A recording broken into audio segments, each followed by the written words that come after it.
What's going on, guys? It's Rylan with Rylan's Amazing Photography, and welcome to today's video where I'm going to be talking about exposure compensation. I'm going to be telling you all everything you need to know about that. However, before we get into today's video, I want to remind you guys to go down below and like today's video.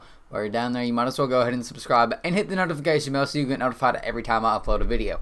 Okay, so let's go ahead and get into today's video about exposure compensation. So what is exposure compensation?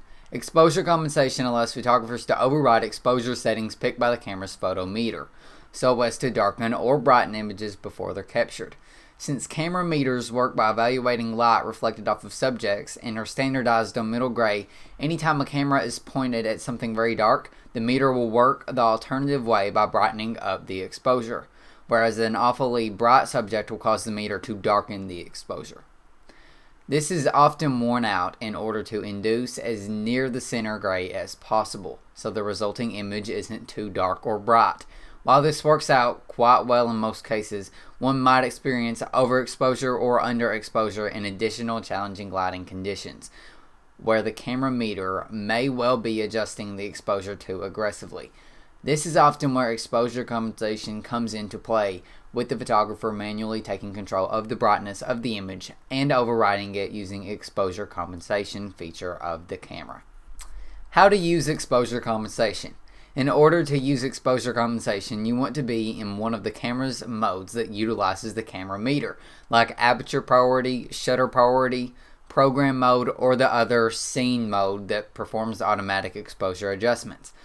Unless one has auto ISO turned on, exposure compensation will do absolutely nothing in manual mode. Once the correct camera mode is chosen, it'll be possible to regulate the brightness of the image by using the exposure compensation feature of the camera. So where does one find the exposure compensation feature on a camera? Unfortunately, it varies by camera make and model.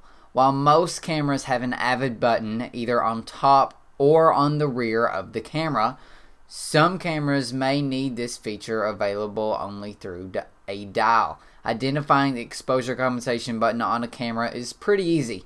Hunt for a button that has plus and minus signs like the kind that is on your screen right now. If you can't find a button that looks like the kind on your screen right now, there may well be a dial on the highest or rear of the camera that goes from a negative value to a positive value, like -3 to +3, with small increments in between. If you're having a tough time finding the exposure compensation button or dial, please check your camera's manual for details. As you begin making adjustments to your exposure through exposure compensation, you'll notice a bar visiting the left or to the right of the center zero value, which indicates that you are dialing negative or positive exposure compensation.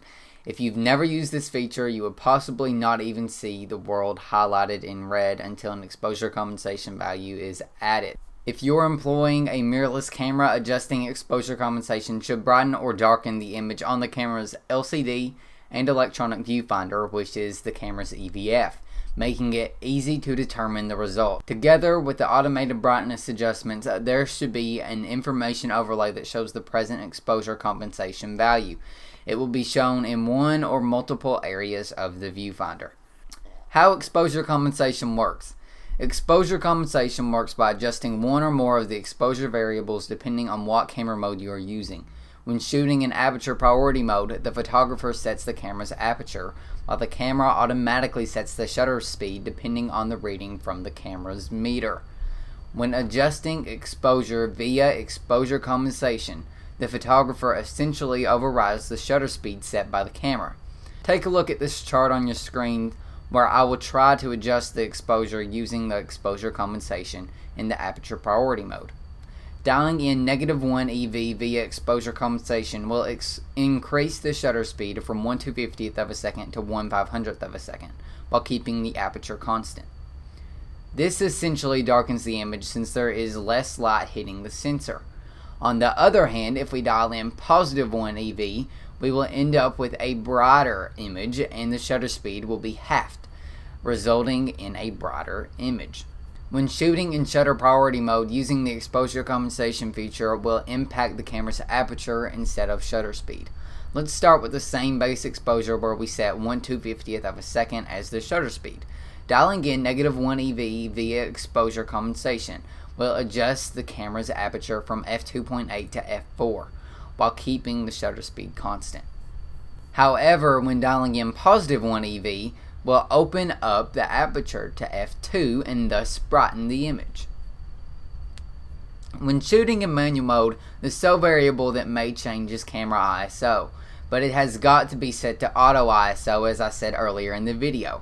It works similarly as within the previous cases, except both aperture and shutter speed will both remain constant. Exposure compensation with advanced metering systems. Although I've stated above that metering systems on cameras standardize on middle gray, many of the trendy cameras now include sophisticated metering systems that are capable of recognizing scenes supported by preloaded data and make necessary adjustments to the exposure, essentially minimizing the utilization of the exposure compensation feature.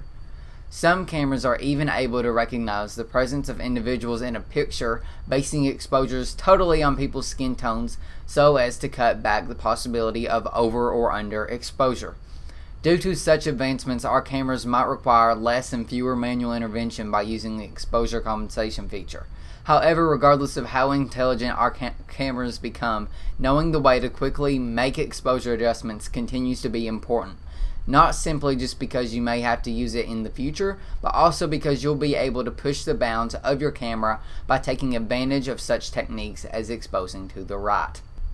Exposing to the right. Although there's no such thing as proper exposure for each scene because of the actual fact that we as photographers often pick relative brightness of the scene, counting on what we try to portray, there are cases where one can make adjustments to the exposure using the exposure compensation feature so as to induce the simplest out of every image. This method is called exposing to the right, and it allows photographers to form images as bright as possible without blowing out any of the highlights, which essentially leads to obtaining images of the highest quality possible. Be warned that this is often not a beginner technique by any means though, because it requires shooting in RAW rather than JPEG to get the simplest results. If this is something you all are more interested in hearing about, feel free to comment it down below and I might make a video on this in the future. Thank you all so much for watching today's video on exposure compensation. I've been wanting to get some videos out there that can help people beginning in the photography world and just photographers in general that can give them more information on things. The exposure compensation video idea was pointed out to me on an Instagram story where I was asking people what kinds of videos they wanted me to make, and this was a suggestion on that. So thank you if you suggested this. You know who you are. I appreciate it. I also have some more kind of instructive videos if you're a beginner. I have videos on shutter speed and aperture both that are right up here. You can click that playlist. It will help you if you're beginning in photography, or if you just want to know about photography, or if you're interested in getting into it, or I mean even if you're a professional photographer, it never hurts to review the basics. The aperture video in that playlist is a little outdated, so I might come out with another aperture video at some point. Not sure when that will be. Hopefully this week, hopefully Thursday, I'll have a video out in the field. It all depends on weather. If it's raining or if it's super cold, I might not get out. It all just depends. Hopefully you did enjoy this exposure compensation video though. I also have a book if you're interested in purchasing my book. It starts as small as $10. You can get it in ebook and hard copy versions. The links are both down below in the description.